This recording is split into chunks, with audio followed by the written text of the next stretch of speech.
there, and welcome to My Catholic Perspective. I am Allie Marie, a licensed massage and craniosacral therapist and current stay-at-home mom.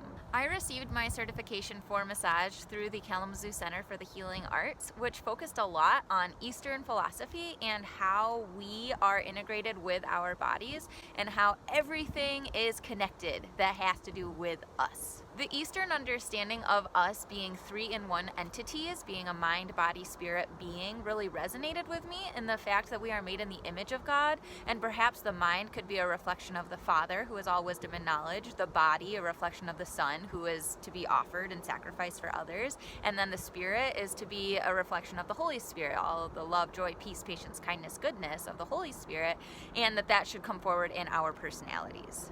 Beyond the Eastern and Christian understanding, there's also a psychological understanding of a three-part being within ourselves. We have our basic self, conscious self, and higher self. Our basic self deals with the most fundamental aspects of our being, so any involuntary system that's going on in our body, whether that's our heart rate or our digestive system, anything that we aren't consciously aware of, our basic self is taking care of. It also has the consciousness of about a 5 to 7 year old, so it's very into like habits and I want this now. Our conscious self has the ability to reason. It's the one that asks why. It seeks understanding and to be understood. Finally, our higher self gives us the ability to grow and gives us that understanding that everything that we encounter in life gives us an opportunity to become a better version of ourselves. Furthering the mind, body, spirit aspect of ourselves, reflecting the essence of the Father, Son, and Holy Spirit within the Trinity, we would see the basic self to reflect the Son, that is our body. Then we'd see the conscious self to reflect the Father, which is our mind, which is knowledge and understanding. And then the higher self would reflect the Spirit, which is our personality. What are we projecting into the world? Anytime I think about self-care, the whole concept of not being able to take care of others until we take care of ourselves comes to mind. Self-care in all three aspects of our being is so essential because if those three items that are ourselves are not in alignment with each other, we aren't able to fully offer ourselves to others. Ultimately, we have to identify what will re-energize and replenish me in each of these areas. I think it's imperative to balance this with the idea that we are also called to sacrifice. Jesus calls us to be a holy, living sacrifice for others. And so when we talk about taking time for ourselves, we have to understand that we are called to be like Jesus. And when we look at Jesus's life, we see him going off to pray by himself. I don't know if he had a bedtime and got the proper amount of sleep, but I'm sure Mary was a good mother and taught him good habits when he was young. So I would think that he, out of obedience, would be leading a life that would be conducive to fullness of mental, spiritual, and physical health. After all, have you seen Carpenter's muscles? They are strong and in shape. We see Jesus spending time with his 12 apostles, people who share the same ideologies as him, so that they are able to support each other in that on both a physical, mental, and spiritual level. How does that look for us? When we look at our basic self, at our body, what do we need to take care of ourselves in that aspect? We need enough water. We need food, healthy foods. We need enough sleep. We need to take care of ourselves, personal hygiene, and anything else that is imperative for our survival and function in the world. If we get a dehydration headache, we're going to be a little bit snappier at others. If we don't get enough sleep, we get grumpy. If we don't have food, there's a reason that hangry is a term. So making sure that we're exercising, drinking enough water, getting enough sleep, and finding those things, like find out what's not working for you in those areas. Are you finding yourself scrolling Facebook while you're laying in bed for an hour and you're suddenly like, why can't I sleep? So maybe you have to create a new rule that says no phone in the bedroom. Maybe you need to sacrifice your afternoon soda for some water instead. Try to make a list of what's working for you, what's somewhat working, and what isn't working for you at all so that you can balance and see firsthand where you need to improve.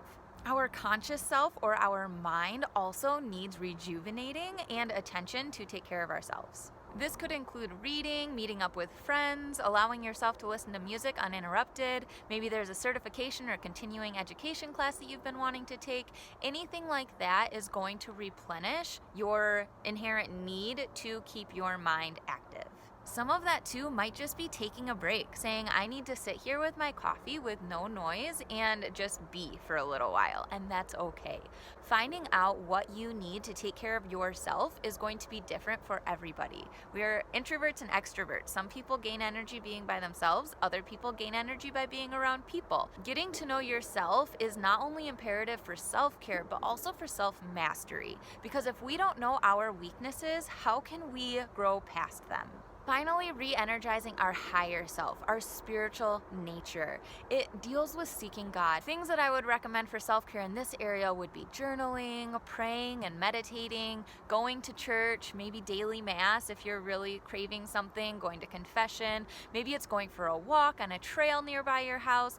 Anything like that is going to help connect you with the world around you, with the universe, with God, and allow that spiritual, betterment of ourselves to fully integrate itself and give us the tools that we need to keep moving forward.